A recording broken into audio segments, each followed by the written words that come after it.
We welcome you back to another episode of Inside Boxing Live. We are presented by ppv.com. It is Dan Canobio. It is Chris Algieri. We have a lot to talk about today. A monster Saudi Arabia 5-on-5 card that saw Queensberry sweep, that saw me almost lose everything on my six-leg parlay. But like I said, this episode is brought to you by ppv.com. ppv.com is the only way and the premier way to order pay-per-view events. Tank versus Frank, Benavidez versus Hrgovic is coming up very soon. It's less than 2 weeks away. PPV.com is the place to order that fight if you're not going. We will be there, boots on the ground, as usual, for big fights here in the U.S., doing our content, doing our live shows Thursday and Friday, and that's all thanks to PPV.com. You can stream the fight at home on your tablet, on your phone, on your big screen TV. Like yesterday, we're in the middle of the summer, right? I'm watching the fight at the pool. I'm going inside. I'm going back outside. I'm going to get a nice coffee. With ppv.com, you can have it on your phone. You can go from phone, you can go to tablet, you can go to big screen TV. That's the beauty of ppv.com. No subscriptions either. So that's the best way to order Tank versus Frank. There's a link in our bio on YouTube to join in and order that fight. Chris. Hey guys, also check out Dan Canobio's Instagram. He was being pool boy Dan yesterday. He was hanging out, lounging, watching the fights at the Canobio Event Center. This guy was looking like $1 million. I was feeling good yesterday. I honestly woke up in the city and I was like, I looked out the window and I was like, bro, it is like a 10 out of 10, 80 degrees. I can either just sit around New York, like watch in my apartment, or I was like, let me get my car and drive out to my parents' house on Long Island, where they have a backdoor oasis, outside oasis. Like I know my dad was going to be watching outside, so I surprised them. Watched the fight. I saw you were watching with a few legends. Was it Paulie, Razor Rainone? Najee, Tommy the Razor Rainone. We were little Long Island strong there. We had Tony Ricci there as well, another Long Islander who's now moved south. Big strength and conditioning coach, worked with a lot of top guys in his years. So yeah, it was a good time. Yeah, it was an awesome watch. Let's just get right into it. It's the 5-on-5 episode. It's the 5-on-5 recap. Overview, I thought it was an amazing card. I mean, these were 50-50 fights heading in. A lot of them were, like, not exactly, but the odds were close. We talked about that in the last episode. That's the reason why I went 1 for 5 in my picks, or 1 for 6 in my picks. Because these were really hard, and I saw a lot of people responding to me saying, Dan, you're such a hero for posting your losses too. Like, Dan, you're such a great guy. You're an amazing person. Wow. All we see is Floyd Mayweather post his winning tickets. It's so nice to see someone post their losses. I said, okay, guys, it's not about me. But I also saw a lot of people saying, I lost a lot of my bets too. Like, I'm 0 for 5 today.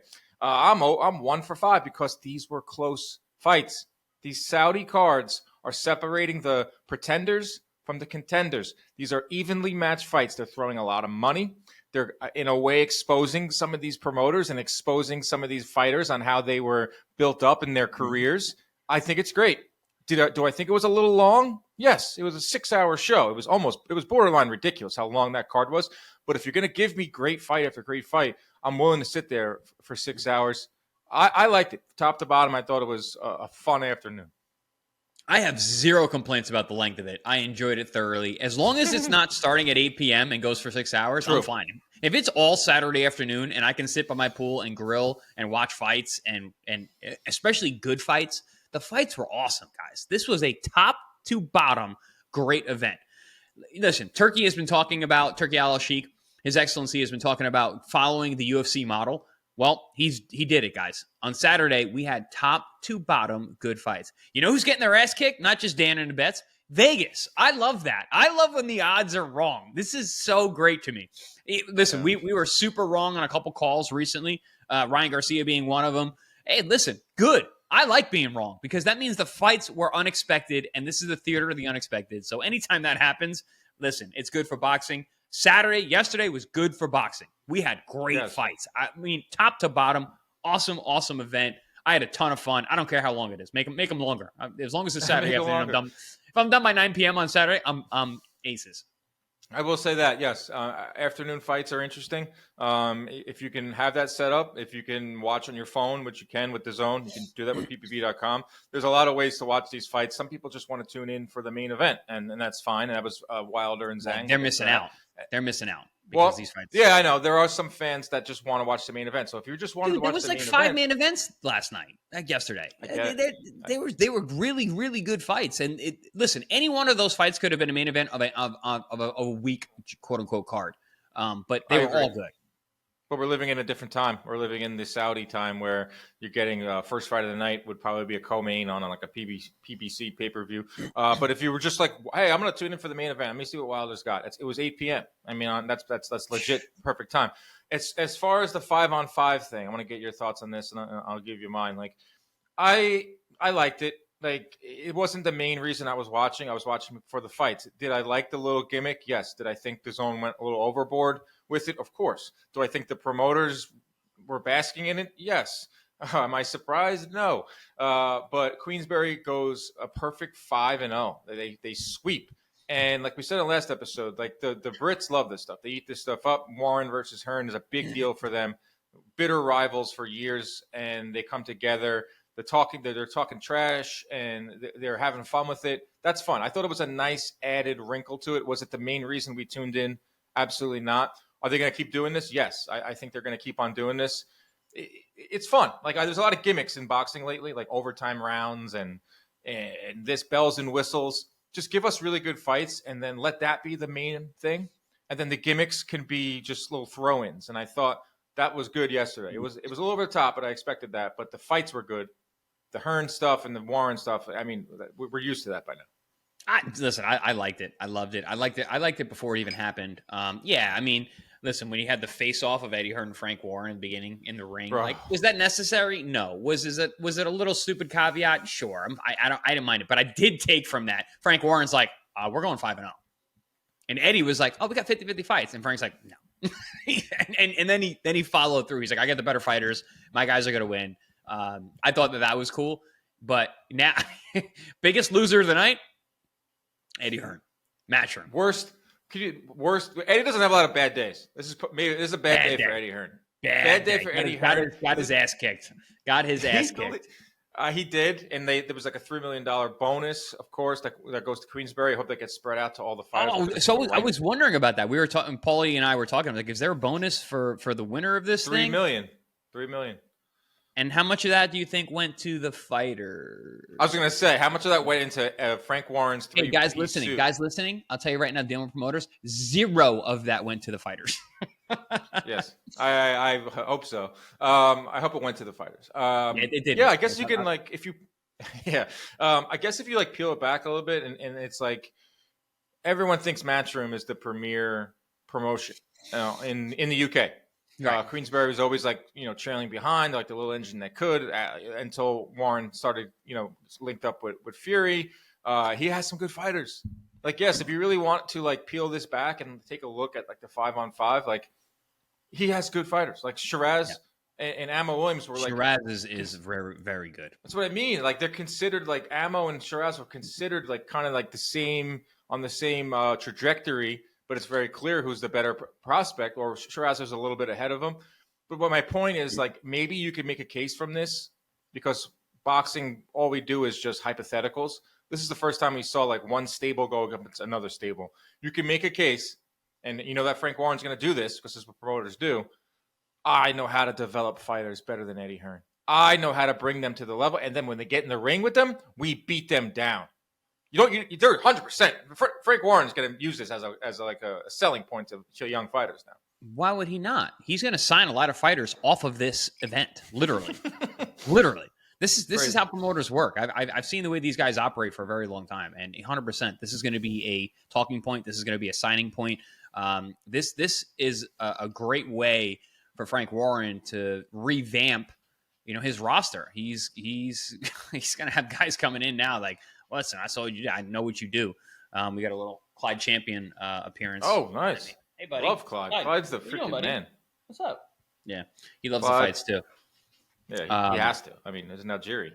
Yeah, I mean, he loves the fights. He's an Algerian. His nickname is, champion. So he's Clyde Champion. He probably loves the fight parties, your dog, because he's getting scraps. The scraps. Dude, all that meat. First of all, so I fed him less yesterday morning. So I'm like, listen, we don't want a little fat doggy, okay? Because you're going to be getting scraps from all the people who are here. He's a big attention whore. He loves everyone around him. So he has a good time. He's very hungover right now because we're talking about Claude, not Paulie, right? Right. No, Paulie doesn't drink, so Paulie's not hungover. Okay. But we were Paulie's up late. not laying in your house right now? No. If anyone, it would be Tommy Rainone laying in my house.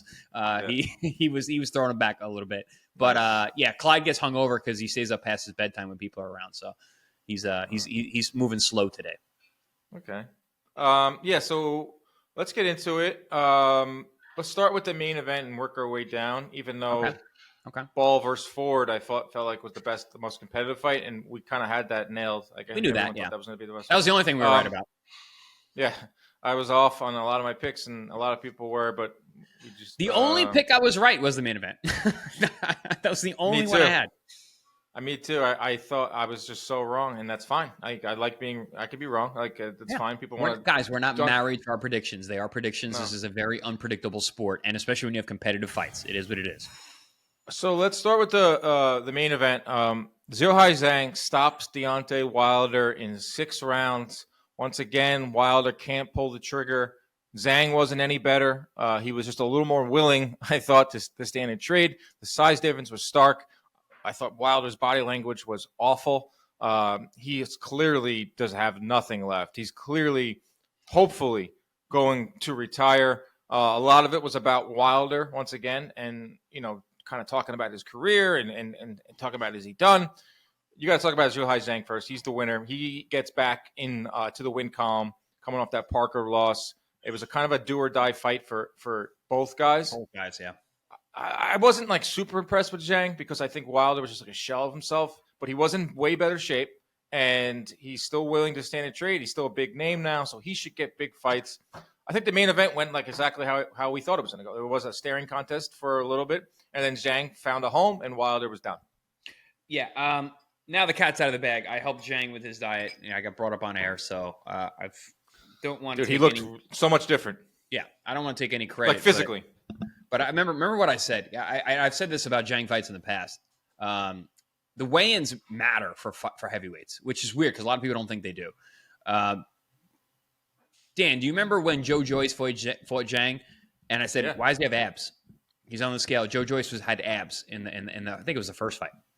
And I go, that's not a good look. He's never looked like that. He came in way lighter than he ever has. And I'm like, that's not good for a heavyweight. You don't need to be lean. You don't need to be a ripped up guy.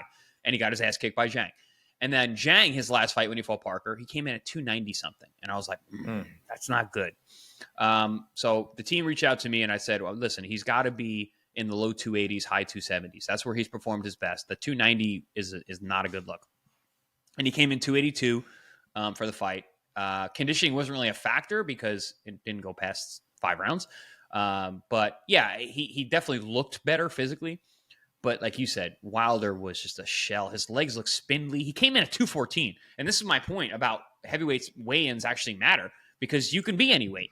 And Wilder coming at 214 and Zhang coming in at 280. So he's lighter. They're both lighter. And obviously it helped Zhang. It did not help Wilder. But also Wilder he didn't look any different than he did in the fight with Parker. Unwilling to pull the trigger. Didn't have the belief in himself. Wasn't durable. Looked unsteady. I mean, he always used to, but he always knew. He's like, once I land this right hand, man. Even when he did land the right hand on Zhang, who's always been very, very durable, took the punches well, was able to get his head off the line nicely. I think there was a great game plan by Sean George and the whole Zhang team.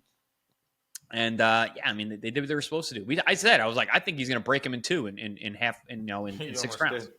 Yeah, it was weird. The spin, the spinning around thing was a weird visual. I think he got hit in the eye. He was looking at the ref. He turns around. He gets hit. He was going to get knocked out no matter what. That was a beautiful, from a technical standpoint. That was a beautiful check hook from a southpaw. Which I was talking to Paulie about this while we were watching the fight. That's the most dangerous punch in boxing.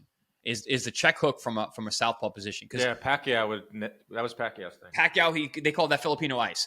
But also, remember DeMarcus Corley? Yeah, chop. Chop. He had a killer check hook. He hurt Miguel Cotto and Floyd Mayweather with that punch. I saw that on Instagram. I think Floyd was rocked worse by the chop punch than the Mosley punch. Absolutely. Because you don't see that. But everyone points to the Mosley moment. Everyone points to the Mosley. Nobody talks about the chop. Chop was a bad dude because he had that. He knew he always had that. And a southpaw who can punch with both hands, most guys can't. Most southpaws are so lefty hand dominant. But when you got a guy who can get his head offline and he can chop with that slicing check hook, the way that Zhang does a really good job just getting his head off just a little bit. And to do that against a puncher like Wilder, that shows supreme confidence. All right, I'm going to let this guy throw his power punch, the punch that knocks everybody dead. I'm going to get my head offline and I'm going to hit you right over it. Bang. And that was the punch that spun Wilder. And then he cracks him again with another right hand and just ices him. Yeah, Zhang, I thought, still looks good enough now to get himself another big fight. Whether his it's durability is a big part of it too, though. Durability, you said? His durability, I think, is a big part of why he's trouble for a lot of these guys. Yeah, it's cool that you worked with them. We wanted to keep that a little bit under wraps, but the cat got out of the bag. That's something that you do, have been doing with a lot of fighters. That's cool. It's something you did with me, and you got me on a regimen. I'm seeing results already. You guys watch his Instagram. This guy's posting food posts now. He's eating champion lifestyle. You're going to see results soon. Selfies. Did 10,000 steps the other day. I'm feeling good, guys. I'm really feeling really good. I'm feeling like Zhang, not like Wilder. Let's talk about Deontay Wilder. Let's say that this is the end for him. And I put out a tweet right now, and it kind of blew up. I like to do this when I fear like a fighter's at the end of their career. A little retrospective that I can do in a paragraph that you do on Twitter. And what I said was like, shout out Deontay Wilder. This guy put U.S. heavyweight boxing back on the map Bomb Squad. In 2015. He re-energized the heavyweight scene here in the U.S. Yes, he fought less than opponents, but you have to think about his life and his career. This guy started boxing when he was 18 because he had a disabled daughter, a way to make money. He wanted to be in the NFL. He wanted to be a wide receiver. That didn't work out. So he goes, all right, I'm an athletic guy. Let me try boxing. Goes to the Olympics, wins a bronze medal, goes into the pros, knocks everyone out. Like this guy was never supposed to even get to the point that he got to. That story is amazing. He has his detractors because he's a controversial figure. He became a controversial figure. A lot of people want to look at the negatives. They want to look at, he can't box. His legs are this, blah, blah, blah. He didn't fight anybody. Just think of the story and what he did, and just think about where boxing was in 2015 from a heavyweight standpoint, with the Klitschko's reigning for 10 years, with fights in Germany that no one cared about, boring-ass fights. Wilder comes here into the U.S. He's now headlining Showtime fights, headlining Fox fights, knocking dudes out, spinning them out of the ring. Fun. Boxing is fun. He was a fun figure. He made fun fights with Fury. He tried to fight Povetkin that time. Povetkin popped for PEDs. He always wanted to smoke. I believe he wanted to smoke. The AJ thing is going to haunt him, I think, for a long time. We're never going to know what the truth there. Shout out to Deontay Wilder for what he did. He was a key figure in U.S. boxing the last 10 years. High praise to Deontay. I loved his career. I loved when he fought. I was very excited every single time he fought. He's got some great wins. He knocked out Luis Ortiz twice. Luis Ortiz, especially at the times when he fought, very, very dangerous guy. Bermain Stervine, that was the first time he ever struggled with a guy, ices him in one round in the rematch. In hindsight, it doesn't look great because Bermain has really fallen off the map. The first fight with Tyson Fury was insane. The third fight was insane. Only really got, routed in the second one. I mean, the guy has done a ton, but he is 4 of his last 5, and he's been stopped 3 times. We're at the end of the road, and his last 2 performances were lackluster, to be nice. So he did a lot in this sport. He's a heavyweight world champion, American heavyweight world champion. 10 title defenses. We should give him his flowers because he made the sport very exciting. He beat some really good guys, and the way he beat them was really important, I think. He re-invitalized the heavyweight division in America. Like you said, it's unfortunate the Anthony Joshua fight was never made, but we have an all-time epic trilogy with Tyson Fury. So flowers to Deontay Wilder. I hope we don't see you fight again. And I'm saying that with the utmost respect. Because, unfortunately, a lot of times fighters are graded on their last few performances, and I don't think we should do that because the guy had a fantastic career. Yeah, I mean, these last two fights were kind of like the golden parachute that you hear executives from like Enron and these guys get, like where they get ousted from their job and they give them $20 million. That's what happened with Wilder. He got a lot of money for these final two fights based off of name recognition. If he would have won, he would have been there with Joshua, but he's in there with Zhang. He loses. He's in there with Parker. He loses. It doesn't take away from what he did earlier in his career. And I always say there's three things a fighter needs to accomplish. They need to be world champion. They need to make a lot of money. They need to get the bag, and they need to leave the sport healthy. If Wilder's done two of those, the only missing piece is the third. Yeah, which I think he's done. Like you brought up before, like, and you did like the right hand. Like every fight he was in, he was down. Most of them, not every, but he was down on the cards. He was struggling, but he always had that belief. Mm-hmm. The belief is not there anymore. I didn't see the belief against Parker. Did not see the belief against Zhang. The lead up to the fight, all he talked about was retirement. Last stand, this retirement, that. That's, as you know, Chris, and anyone that follows sports. If you're one foot in the grave, dropping the R word. If you're dropping the R word, if you're thinking retirement, you're already retired. And I think that was the case with Wilder. But it does make for some fun fights for Zhang. We'll get to Dubois in a second. Like Zhang, I think the AJ fight is there. He's got some big fights.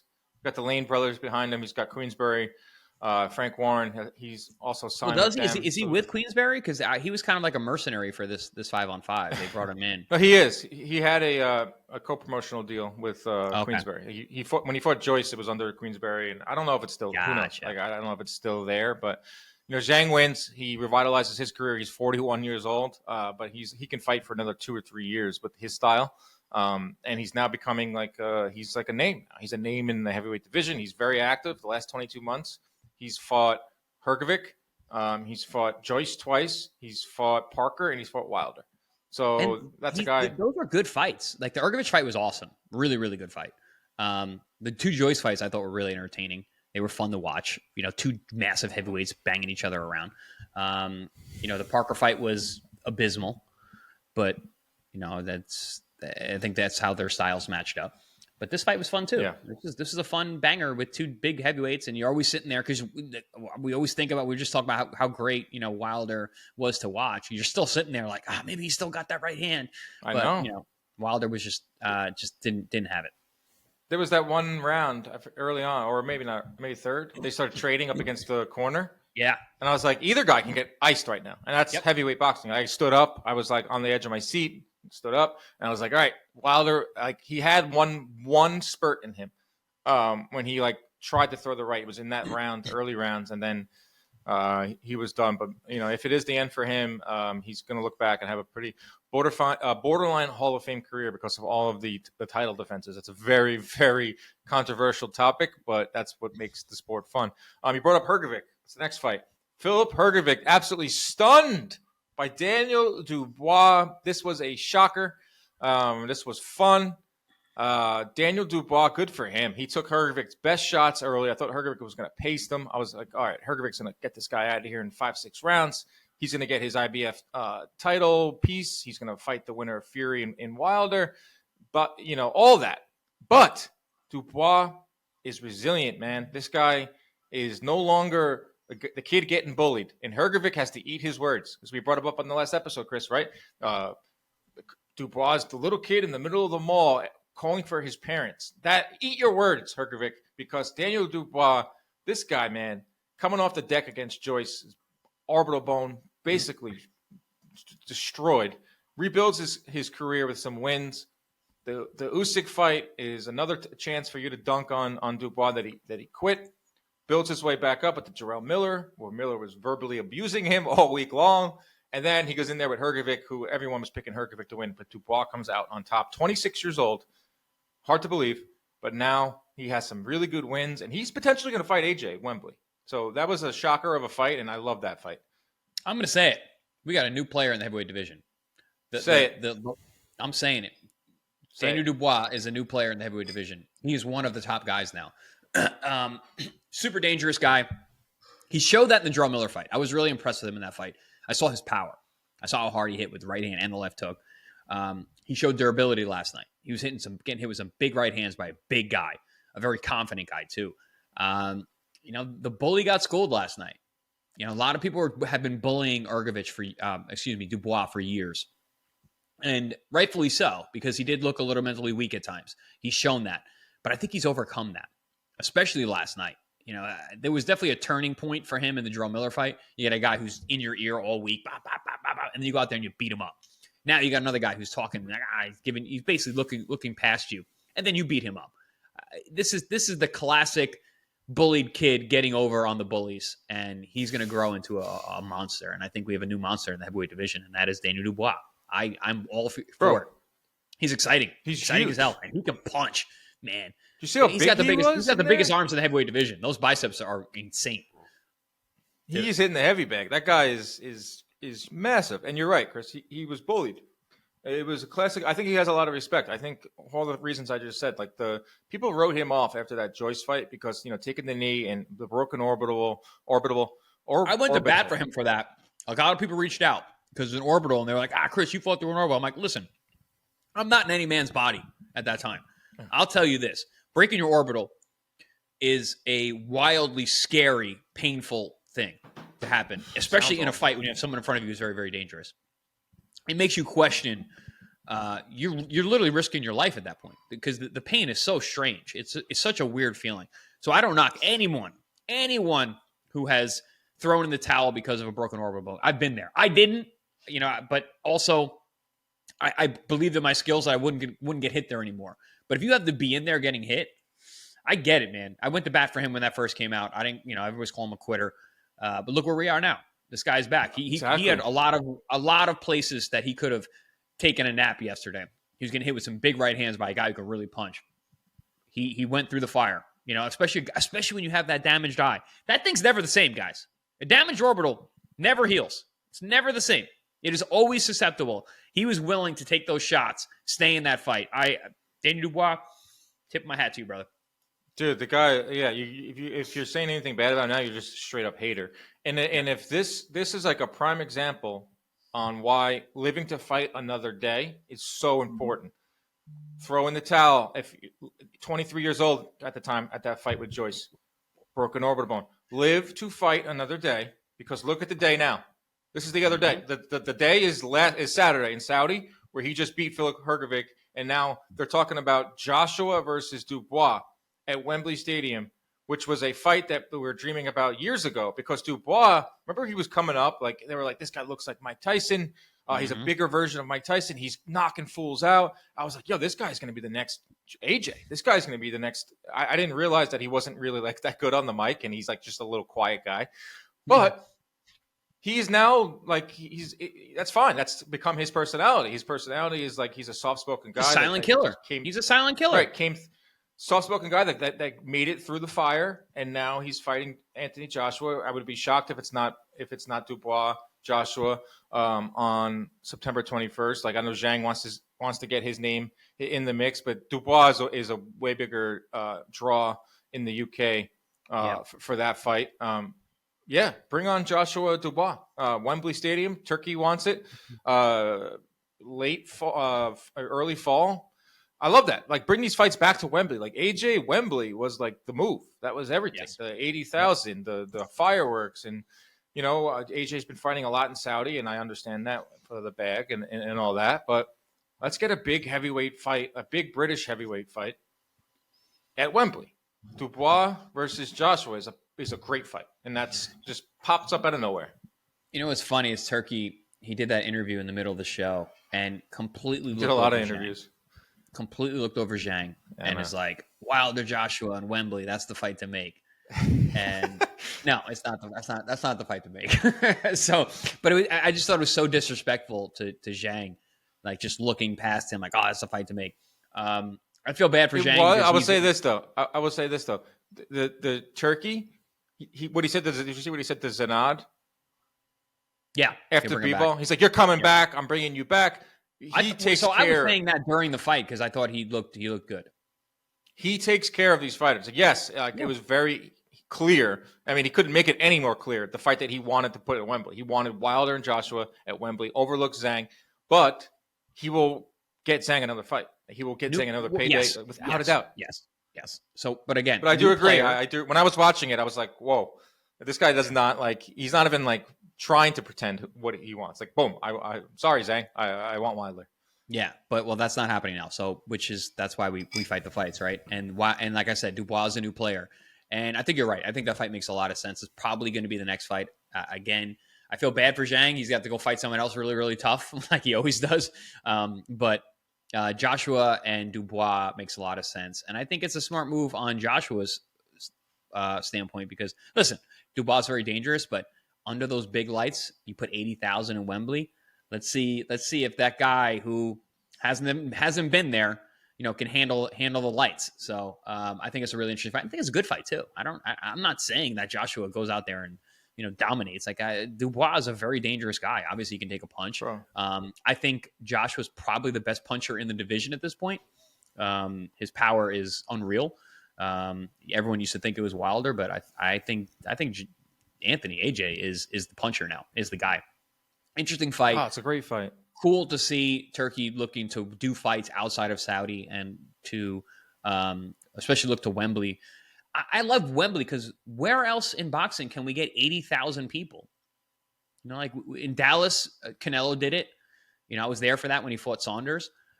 It was awesome. That kind of atmosphere. If you've never done it, I highly recommend that anyone who's listening, if you ever have an opportunity to go somewhere where you can get that kind of crowd for a boxing match, absolutely do it. The energy is out of this world. Yeah. It's so sick. I went to Jerry World for Spence fight. It wasn't 80,000. It was like 60. It was loud. That's loudest, ridiculous. It's so ridiculous. Loudest roar I've ever heard was when Spence. Over 20,000 is out of control. Anytime you're over 20,000. 20,000's like the standard, like MSG or Staples Center or all those Grand Garden Arena or T-Mobile. How about Hrgovic versus Zhang? 2. Yeah. The get back for each guy. First fight was fun. Good, matchmaker Dan. That sounds like a very, very possible fight. Hrgovic though, he's got to deal with those cuts, so that's going to push him back. That's going to push him back because Zhang had an easy night. Zhang barely got hit. No cuts to speak of. No damage really. But Hrgovic is cut over both eyes and suffering his first loss. So I don't know if he comes right back into a fight like of that magnitude. But who else? Yeah. Who else is Zhang mix it up with at this point? Because listen, heavyweights, we're all sitting outside, right? We're all sitting outside the box looking at Fury and Tyson, the rematch. I'm sorry, Fury and Usyk rematch, or Usyk and Fury rematch. Right. So all these other guys, AJ included, are on the outside looking in. I'm pulling up the heavyweight picture. I think what's his name's going to be out for a while. Hrgovic. I do want to talk about Hrgovic in a second. There's Usyk is fighting Fury. Joshua is going to fight Dubois. Parker versus Zhang 2. Really I don't think anybody that guy. Caballel, bro. Caballel versus Zhang. Ajit, right? I get. Yeah, that guy has 2 huge wins. He beat Sanchez, and he had another win before that. Yeah, he's had 2 upsets. Jared Anderson, Joe Joyce. No one cares about anymore, sadly. Sadly, I like Zhang Hrgovic too, but that Hrgovic's got the cuts. But quickly on Hrgovic, so we can keep this moving. Like we talked about this in the last show, he had to play the game. He had to play that IBF game to get his title shot. Not a huge draw. Doesn't have huge promoter behind him, and it came back to bite him in the ass. 2 fights in 2 years. I thought he looked sluggish in there. I didn't think he looked in the best of shape. I thought he took Dubois lightly. I thought he fought a terrible game plan. You've seen him use his legs before against Zhang. He wanted to stand and trade and maybe try to prove a point to Dubois. Backfired on him. Rough night for Team Hrgovic. He can bounce back because of Saudi and their willingness to put these guys right back in there. But this is a guy who's on the precipice of fighting or getting a piece of the heavyweight title and then being in there for Fury, being in there for Usyk. He turned down so many fights over the years, Hrgovic, because he wanted to play that game. This is the side of boxing that kind of sucks, is when you have to do that and play those IBF games and play these organization games. Came back to bite him, I thought, against Dubois. Activity. Inactivity is a killer, especially for young guys coming up. Not that he's young, but he's coming up because he's not really that well known in terms of his experience. And that was the thing going into this fight. Dubois is way more experienced at 26 years of age, fighting the guys that he's been fighting. And Hrgovic has been passing fights up, like you said, playing the politics game. Well, came back to bite him in the ass. That's a tough game to play. And he bet wrong. He lost. And inactivity played a major part in the way that he performed, I believe, because I think he's actually a lot better than that. But also Dubois really showed up. And Dubois, who's been active, he just fought a couple months ago. He's been fighting the much higher level competition. The guy, his only 2 losses are a injury to an eye, which can happen to any fighter anytime, against a streaking Joe Joyce back in the day, who was the juggernaut, and then he loses to Alexander Usyk, one of the best heavyweights we've ever seen. So when you compare their resumes, you can't even talk about it. But also, I think the inactivity is big, and that's something we say plagues fighters quite a bit. He's not an established guy, so not being active definitely hurt him. I also think the Usyk's win over Dubois is aging very nice. Yes. Well, do you remember the conversation Usyk had with Dubois after the fight, grabbing him by his face and telling him like, "Yo, you have it. You're there. You're good. Like you're gonna come back from this." And bro, Usyk's fucking awesome. How great is Alexander Usyk? Does he ever make a false move? Does he ever make a bad move? No. Like even that, when you just explain, I forgot that moment you just talked about.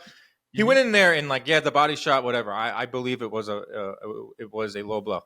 I don't want to get into the whole debate, but he comes up and then he stops Dubois, who's clearly very, very good. And then afterwards, it's just like, hey, buddy, like you're really good. I just want to let you know you're really good. I'm gonna go on and fight Fury, and I'm gonna beat him. I'm Alexander Usyk. I'm a god amongst. I'm the man, but you're really good too. Don't stop. He said that. Don't stop. Keep going. Like, dude, listen, I know you lost to me, but I am awesome. But you're really good too, and you should keep going. That's fucking awesome. Usyk's going to be in a movie. I heard he's going to play. I forgot the name of the fighter, but he's going to be in the new Mark Kerr movie where The Rock is good playing. For him, Mark bro. Kerr. That's the only thing about Usyk is he's not really like a household name. Like everyone at John Boy and everyone, that's how I judge stuff in boxing. Knew who Tyson Fury was, of course, but they're like, who's Usyk? Like who's Usyk? He's a character. Like he should get out there a lot more. And it's a shame that he's 36, 37. He'll have the rematch and he'll get some. He'll be in this movie. I wish Usyk was out there a little more, but it's just not really who he is. That's kind of why people like him, is because he's the anti-Fury in a way. All right, Chris, the next fight wasn't part of the 5-on-5, but it was a chance to watch Dmitry Bivol operate. Gets the stoppage over Malik Zinad. Dropped him in the first. I thought Bivol was more on his front foot. I thought he was in the pocket more. He did get hit a little bit, but that's going to happen. I thought maybe he heard some of the chirps because everyone's just talking about his lack of power. 9 straight decisions heading into this fight. Gets the stoppage. The big story, though, is that Benavidez versus Bivol is rescheduled for October 12th in Saudi Arabia. We're going to get the 175-pound undisputed fight, one of the best fights you could make in boxing. I thought Bivol looked good. He's what he needed. He needed a stoppage, and he stays active, which is important, and that's fine. It was a nice little consolation that we watched in the middle of a 5-on-5.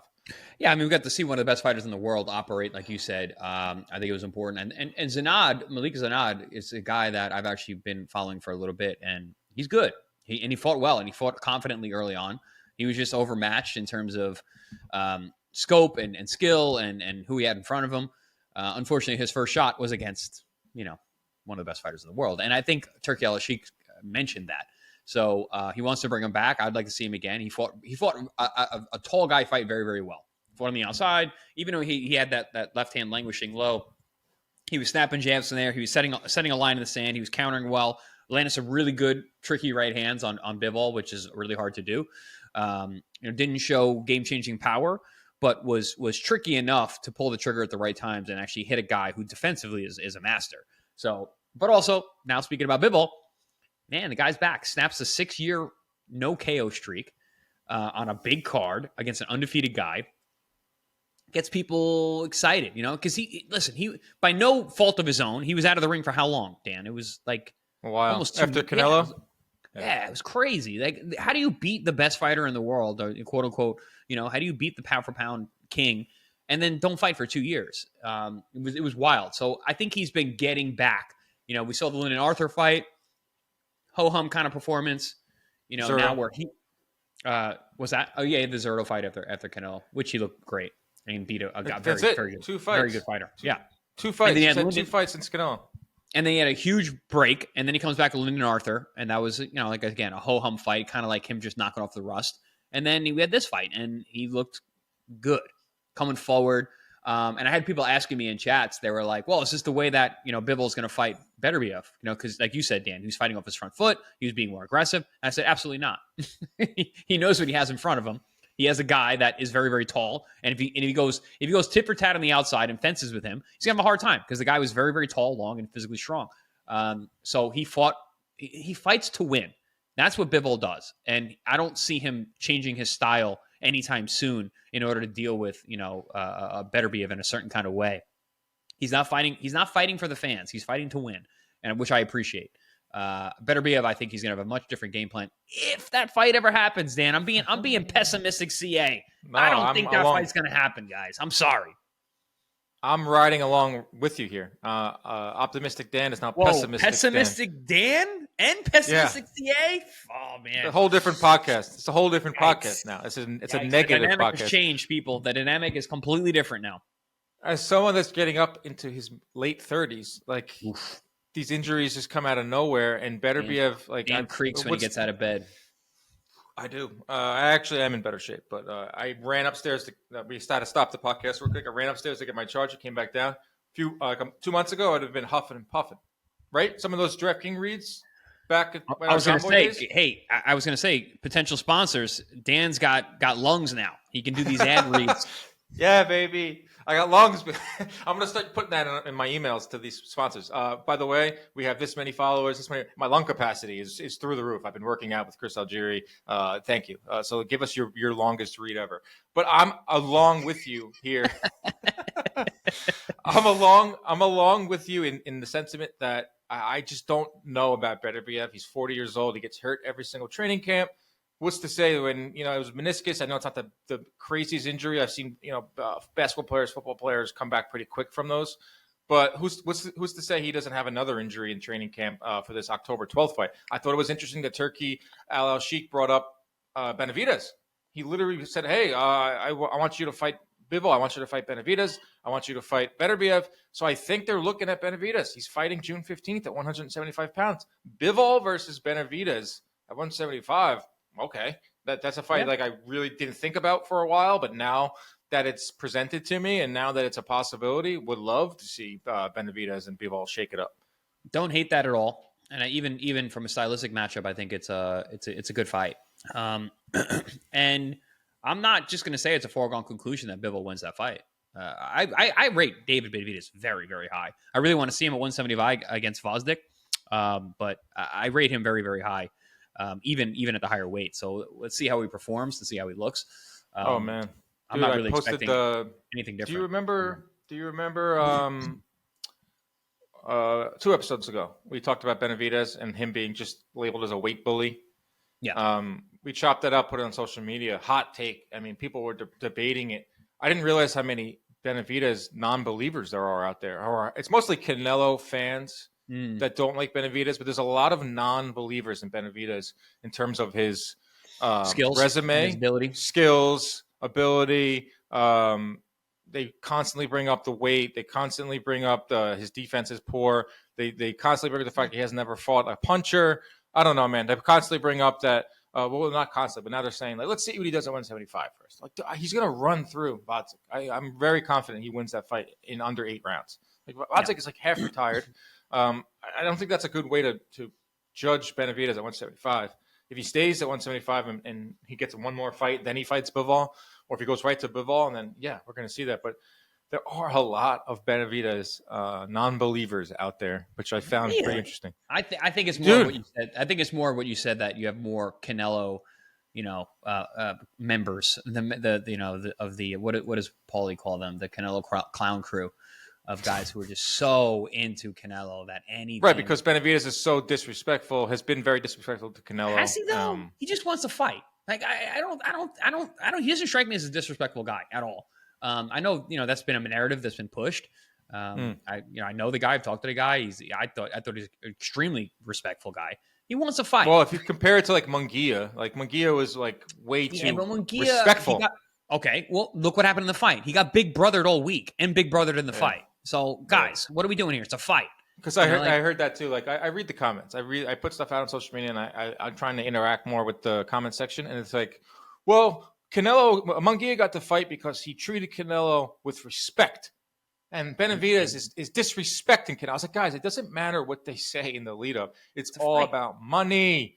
It's all about negotiation. It's a fight, well, first of all.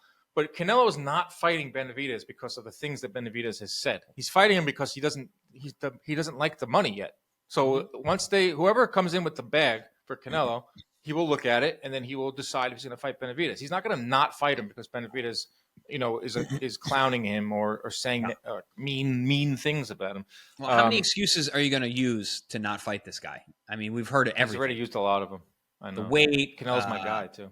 Yeah, I know. We love Canelo on this show. We are Canelo fans. I am a Canelo fan. I'm the only Canelo fan on Pro Box TV, by the way. Like we do these shows, and they like really just kill him. I'm like, I like Canelo. I think he's awesome. You're actually allowed to go to his fights. Yeah, right. I'm not barred from media credentials because I'm actually a fan. But yeah, I don't know. Let's keep it moving. We got a lot to talk about. Yeah, Hamza Sheeraz. He stops Ammo Williams in 10. Let's talk about Benavidez. This guy looks like Benavidez. He's a massive 160-pounder. 160 pounds, as we've talked about often, is a barren wasteland. These were two guys that were going to elevate to 160. Guy can fight. He's just too big, too strong.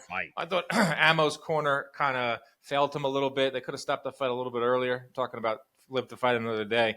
It was a back and forth fight early on. Ammo had some great shots early on, but then Sheeraz got behind that jab. Sheeraz. Exactly, and then Sheeraz got behind that jab, figured out I'm the longer guy, I'm the bigger guy. I will box you, and then I will follow through with some rights of my own. I like Sheeraz. I think this is a big coming out party for him, especially at 160, where this guy didn't have to take this fight either. He's a mandatory for I think the WBO at 160, but now you know who he is, and now this is another great way of these Saudi cards where it's like this guy could have sat back and waited, but he got in the ring, he got a stoppage over a prospect. He still has his title status, so all in all, good times for Sheeraz. And he got rounds too because he's been blasting people out. Liam Williams was basically a zombie walking out there, and when he got knocked out in the first round. But even the fights before that, he's been knocking guys out, and pretty decent guys very, very early. So we got rounds in with a very tough, athletic guy in Austin Williams. This fight came down to an athlete versus a boxer. Sheeraz just much more experience. He's got all the tools. I think they both do. But Ammo is a late guy, came late to the sport. He's a superb athlete, phenomenal athlete. But guys, this is boxing. I say this all the time. You don't have to be a great athlete to be great boxing, but it definitely helps. This to me was a boxer versus an athlete, and Sheeraz showed what boxing is. Say it again. We lost you. To me, this fight was a boxer versus an athlete. And I say it all the time. You don't have to be a great athlete to be a great boxer, but it helps. But in this case, Sheeraz, the better boxer, showed up and put on a fantastic performance because a very, very tough guy. Also, Williams was trying the whole time, but he took a beating. And Sheeraz is a very, very talented young man. I don't know what's going to happen with Ammo. Great story. He's not done by any stretch of the imagination. Take some time off. Yeah, I mean, just mental health advocate and overcame a lot. And he's not done. He just takes some time off. He's got a good promoter in Eddie, and I know they have a really good bond. But Sheeraz is now a player at 160. 160 is up for grabs. All right, final fight, which I thought was the most competitive fight on the card. Was Nick Ball. Yes. Nick Ball beating Ray Ford. Ball is now the WBA featherweight champion. I had it a draw. I wasn't scoring every single round. A lot of people I saw on Twitter had Ford 115, 113 over predominantly what everyone thought was this was a fun fight. It was just like perfect stylistic clash with Ball coming forward, kind of being, I wouldn't say reckless, but reckless aggression. And Ford, the slick type of fighter. I would love to see them fight again, but I think Ford's going to go to 130 because I thought he didn't look that good at featherweight. I think he's too big. But coming out party for Nick Ball. Yeah, I mean, fantastic fight. And I think anyone who knew anything about these guys and the sport of boxing knew this was going to be a great one. This is going to be the show stealer. Fantastic fight. I thought Ford edged it. I thought he did enough down the stretch. Damaging Ball's nose. He rocked him in the 12th round. to me, that was edging me towards Ford, but also I'm a Ford fan. I like both these guys, honestly, but Ford, I actually am a big fan of. I like him. So it's tough for me to be unbiased. I would have to go back and really actually watch it and score it because I was enjoying the fights yesterday. I didn't score any fights yesterday. I just watched. But yeah, it was one of those fights. I mean, the scorecards were as spot on as they could be, right? 15-13, 15-13, both ways, split decision. Scorecards have been good in these Saudi cards. That's a good point. And so my esteemed colleague Paul Imanaji brought this up, and it was a very, very astute point that because it's so quiet in there, the fans, first of all, I don't think there's a lot of fans there at all. Also, they're very, very quiet. It seems like the judging and the refs are making the right calls. They're not getting swayed by the, so that little bit of clinicalness to the fights in Saudi are allowing for better calls, apparently, because the judging has good been good. Point, Paulie. Yeah, Paulie nailed that one. Paulie's got good points, man. He's a smart guy. He thinks a lot. He analyzes. I did a few shows with him on the MVP, so we got to hang out, and I learned a lot working alongside him. That's a really good point. Yeah, ton of experience. I will say that. Not an aside here, there was zero atmosphere. This was one of the quietest Saudi cards I've heard. It's probably because the Fury one was just 2 weeks ago, and I think that one it was the loudest I've heard. Like this one was just 2 weeks later, so it's hard to get these fans in there. It's not like the main event didn't have like huge names. It was an American versus a Chinese guy in Saudi Arabia, so it wasn't going to be a huge turnout for that. But I think Ford goes to 130. I think he can pick up a belt at 130. Ball is a smaller guy. He'll stay at featherweight. There's still great fights for him at featherweight. I think his fan-friendly style. Great fight. We thought it was going to be a good fight. It ended up being the best fight on the card. Love that. Love the whole card. This was a great card, top to bottom. I don't want to focus on the negatives. Yeah, it was long, but who cares? The fights are really good. I don't care how long it is. The Turkey Al-Sheikh, he listens to the fans. I would not be surprised if they try to speed these up a little bit more. That's the only thing I think in my mind, but it wasn't that big of a deal. I like the 5-on-5. I think they're going to continue to do it. I would don't change a thing. Just don't do them on Fridays. Keep them long. I'm okay with long. I barbecue all day. I multiple rounds of different meats that we're eating as we hang by the pool. I got to come to one of these. And you got to get down here. We got to do a Inside Boxing live pod from. Oh, Chris people Algieri, would love that. The Chris Algieri, the Team Algieri compound. I will say this: what we're gonna do though in Vegas, we're gonna do like not record, but we're gonna do like a workout in the hotel. And we're gonna have to document. We're gonna have to document that. I'm gonna see if I can try to keep up with one of your hotel workouts. Because now that I'm like on this health kick, and now that I've been working out, I'm looking at my weeks, and I'm trying to plan out when I can work out. Like this upcoming week, I got here in the city. I have a lot of events. We got Inaways coming to New York City. The Boxing Writers Dinner. I'm doing like a documentary, I think for Netflix I'm going to be in, and I got a lot of shit going on this week. Look at this so guy. I'm like, all right, yeah, so when am I going to get into the gym? So that's how I'm thinking now, Chris, because it's all about mindset, championship lifestyle. Is it going to be weird when we're both famous? Like I've been famous for a long time. Like now that you're actually going to be famous, is it going to be weird? I'm getting there. I'm really about to hire an agent. Necessary evil. I had an agent for like a year, and the guy tried to extort me. I'm not going to give you his name. The guy was a piece of shit. So I was kind of turned off to agents, but now we're having some success. I want to see what's out there. I want to see what I can get. What I can't get on my own, because I've been able to get deals on my own. So I want to see what I can get. Fans and listeners, I don't have an agent. Never have. Just to tell you where Dan's head's at. Just so you know. Well, I never have one either, and we got this DraftKings deal. And we don't have to give 10% to anyone, which is awesome. We got the PPV deal. Don't have to give 10% to any agent. So I like that. But there are certain things that I can't get. There are certain rooms that I can't get into yet. And I want to get into those rooms. Well, so if you can't get into the room, buy the building, Dan. That's how power players move. I forgot where I was going here. But anyway, yes. I'm thinking about Las Vegas next week. And I'm like, all right, I want to work out in the hotel. The hotel gym is probably really nice at the MGM. So I got to see what you do in a hotel workout. Yeah, it's the MGM gym. It's okay, actually. It's not the best one. Park MGM. Does it have everything you need, though? Yeah. but it's just not a lot of space. Dumbbells. It's way bench. too much cardio. Way too much cardio in there. Yeah. Park MGM is fantastic. They have a really good gym. I know every good gym in Vegas. Park MGM is actually a really solid. We're staying gym. at the MGM, the main one, not Park this time. Not the Park. Yeah, we're staying at the main one, the big one with the lions. The lion, the ring. yes, the classic one. I whenever see the MGM, I think of Mike Tyson or Floyd. It's also the 100th event in the history of the MGM Grand Garden Arena. This fight's not at T-Mobile. This fight is in the Grand Garden Arena, Tank versus Frank, and they're doing like a Friday night. I got an invite. I do love that arena, by the way. I like it better than T-Mobile. Friday night, we got an invite to some like red carpet event. Oh yeah, I got that email. I was going to ask you about it's that. kind of coinciding with our Barry's dinner. What night is that? It's Thursday or Friday? Friday. We have a decision to make. Aye. Barry's. Aye. Barry's Prime. Anyone out there listening right now at the end of the show when things get weird? Maybe we do Barry's Thursday. I got to check the schedule. The schedule. I'm not in Vegas mode yet. I got to get through this week. Great episode. Boxing continues to be on a heater. More fights coming next week. Xander Zayas headlines at the Garden. I'll be there all week long. I'm going to try to interview Inoue. It's my goal. I reached out to the top-ranked people.